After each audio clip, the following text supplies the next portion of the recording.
mula sa Barangay 18, Sarat, Ilocos Norte. Ito po yung lugar kung saan maraming nakitang unggoy na tumatawid sa kalsada.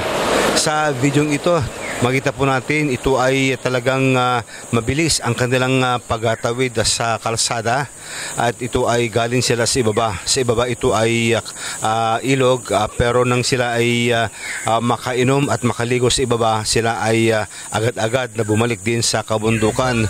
Yung mga residente dito sa Barangay 18, marami talagang unggoy na kanilang nakikita sa lugar. Ma'am, good morning po. Good morning po, sir. So talagang maraming unggoy sa inyong barangay? Opo, sir. Saan sila galing yung mga unggoy? Sa bundok po. Sa bundok. So anong ginagawa nila sa sa baba? Tumatawid sila, sir, papunta sa ilog. So anong ginagawa yung mga unggoy sa ilog? May inom po sila, sir. Inom sa ilog. So nung kasagsagan na ng tag-init, talagang maraming bumabang unggoy galing sa bundok? Opo, sir. Hindi naman sila nanakit? Hindi po. So pagkatapos ng kanilang pag-inom, balik ulit sa sa bundok? Opo, sir. Hindi naman sila parang mabagsik? Hindi naman po, sir. So anong reaksyon natin kasi ang inyong barangay ay talagang maraming unggoy pa rin sa kabundukan? Masabi natin kasi marami pa rin unggoy. Ayos lang po. Ayos lang. Opo.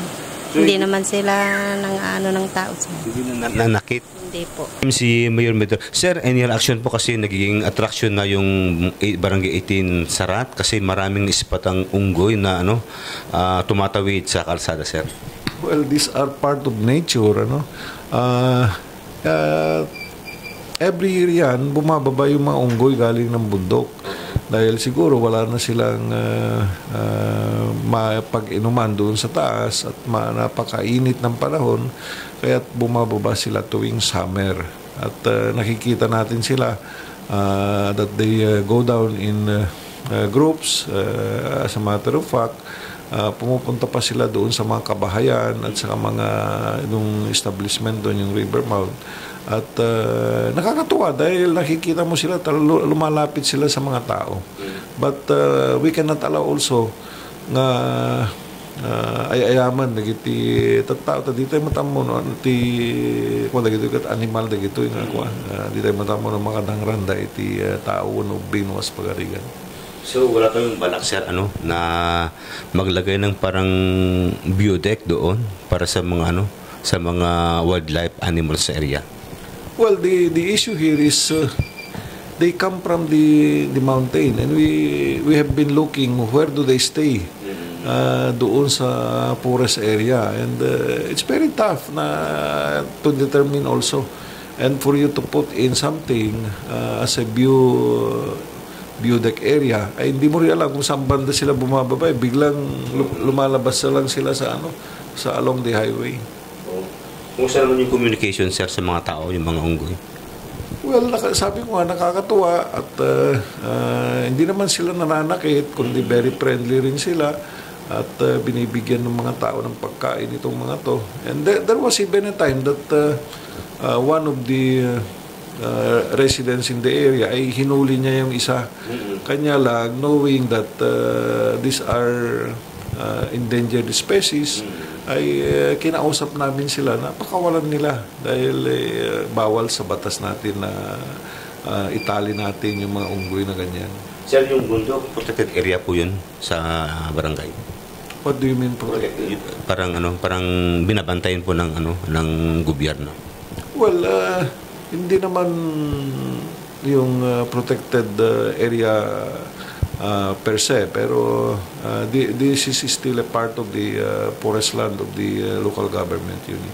Sir, anong indication po kasi marami pang wildlife animals sa area? Hindi naman marami, itong unggoy lang talaga nagpaparamdam. At sa kung minsan yung mga wild chicken, yung labuyo na tinatawag, yun ang mga nakikita natin dyan. So siguro, sir, nasasarapan sila sa pagkain ng river mount? I think it's the river. Kinakailangan nila magpalamig doon, kailangan nila nang uminom. At it is very amazing na talagang bumaba sila doon sa area. Sir, during summer time lang bumaba ba yun? Summer time lang.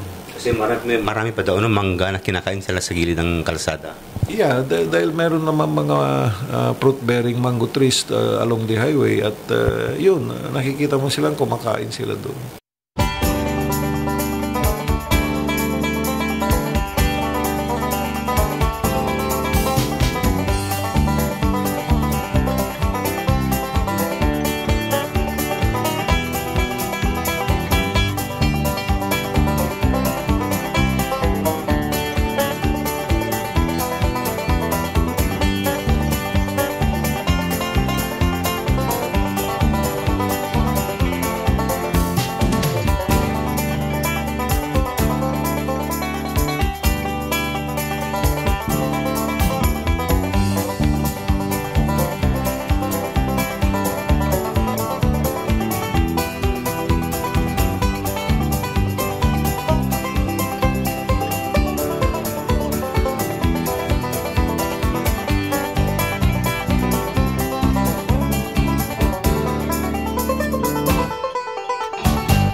This is Balitang Ilocos Online.